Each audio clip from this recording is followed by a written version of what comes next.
Permisi Kak, kami dari SMK 42 Jakarta. Jadi di sini kami ingin izin untuk mewawancari Kakak. Sebelumnya perkenalkan, nama saya Bintang dan teman-teman saya Kayla. Saya Florencia. Dengan Kakak siapa? Aulia. Salam kenal Kakak. Saya izin bertanya ya Kak. Yang pertama, bagaimana sistem yang digunakan pada saat melakukan pembayaran untuk customer Kak? Kalau di sini sistem pembayaran secara umum itu pakai namanya sistem POS. Jadi barang di scan, kemudian customer bayar. Untuk metode pembayarannya kita di sini terima pembayaran cash, kemudian ada QRIS, kemudian ada debit dan kredit. Oh, jadi menerima QRIS juga ya Kak? Iya benar. Berarti di sini untuk barcode itu kan biasa kalau QRIS rentan untuk dipalsukan gitu. Iya, Nah, benar. untuk Kakak mengatasi itu gimana Kak? Kalau di sini ada dua QRIS, namanya QRIS dari mesin edisi sama QRIS yang ada udah difoto gitu. Itu namanya QRIS statis. Kalau QRIS dari mesin edisi itu dia berubah setiap 60 detik. Gitu. Jadi kita kan di handphone itu udah ada BRI merchant-nya. Jadi kalau memang pembayarannya masuk, nanti ada pemberitahuannya di kita pembayarannya masuk. Gitu. Jadi kita periksanya kayak gitu. Dan seterusnya nggak bakal bisa keluar kalau pembayaran di sistem kita belum masuk. Jadi itu udah otomatis. Gitu. Kecuali QRIS statis. Kalau QRIS statis dia nggak nyambung langsung ke sistem posnya. Jadi kalau itu kita harus cek manual, bener nggak masuk atau enggak pembayaran. Gitu. Oh, berarti udah teratasi ya Kak? Oke, berikutnya. Oke, selanjutnya Kak, kira-kira apa saja mesin pembayaran yang digunakan? Mesin pembayaran tuh maksudnya? Mesin pembayaran apa aja? Misalnya yang buat ATM basic itu. Oh ya, kalau di sini kita itu mesin edisi. Di sini kita pakainya yang dari BRI, BCA sama Jakarta DKI Jakarta. Bank DKI. Oke. Selanjutnya. Oke, ini pertanyaan yang ketiga ya Kak. Pertanyaannya, apakah Profesi Kasir juga menawarkan produk promosi di sini? Iya, kalau menawarkan produk promosi pasti. Karena kan sebenarnya kalau kasir itu dia punya SOP dari awal kayak perkenalan selamat pagi, selamat datang, kayak gitu. Nah, menawarkan produk promosi itu juga sebagai salah satu SOP-nya. Jadi ketika transaksi itu pasti ditawarkan produk promosinya, dan itu produknya bisa jadi beda-beda setiap hari atau setiap minggu tergantung target promosi produknya apa gitu. Jadi itu tuh ditawarinnya sebelum transaksi kayak pembayaran gitu ya?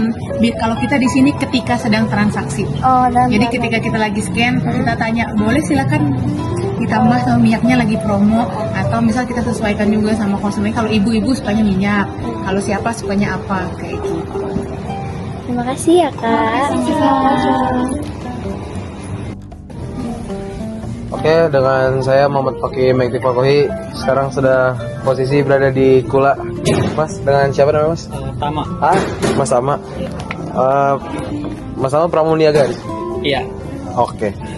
Pertanyaan buat Mas Tama nih. Bagaimana cara melakukan stock of nama?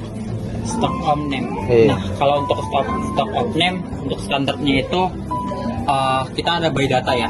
Nah, by data itu kita ada data yang dikirim dari tim kategori dari kita. Nah, itu cara ditembak dari belakangnya. Nah, itu dicek aktual sama datanya. Nah, kalau itu nggak balance, itu dicari itu barangnya kemana. Oke.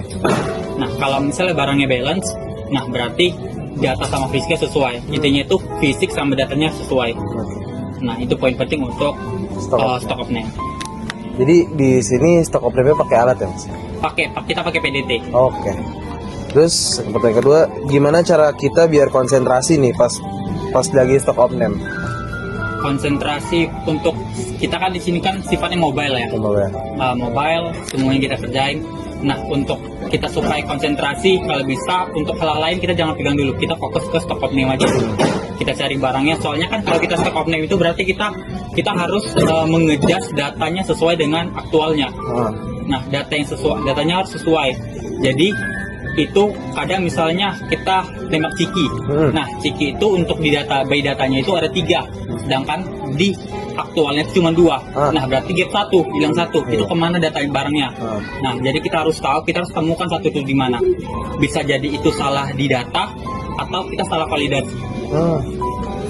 Jadi berarti selama ini so far selalu konsentrasi apa ada gangguan nih Mas? Kadang ada gangguan, soalnya kan kita kan lihat keadaan di store gimana. Iya. Nah kalau ada rame dengan MP yang sedikit, kita harus pandai mobile, pandai ngatur waktu.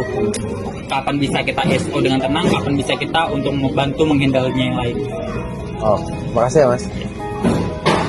Halo Mas. Halo. Selamat sore. Iya. Dengan Mas siapa ini? Tama.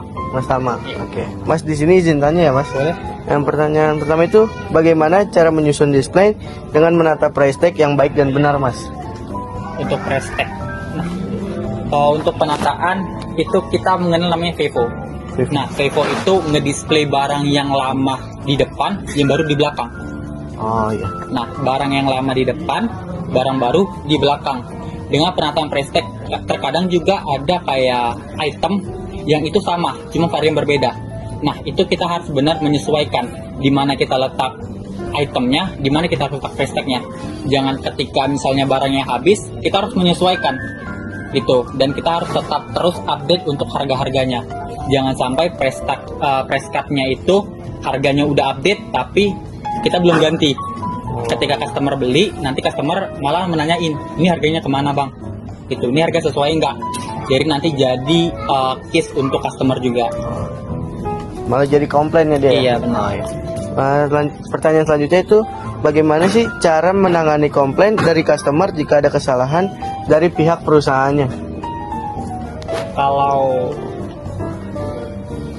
Kalau misalnya ada customer yang komplain, kita tanya komplainannya seperti apa, bentuknya seperti apa, apakah dia, contohnya nih kayak ayam.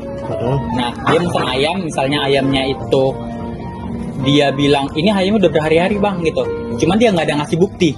Dia komplain tanpa memberikan bukti. Nah itu kita nggak bisa kasih dispensasi untuk mereka, kompensasi ke mereka. Cuma kalau mereka udah kasih buktinya ya,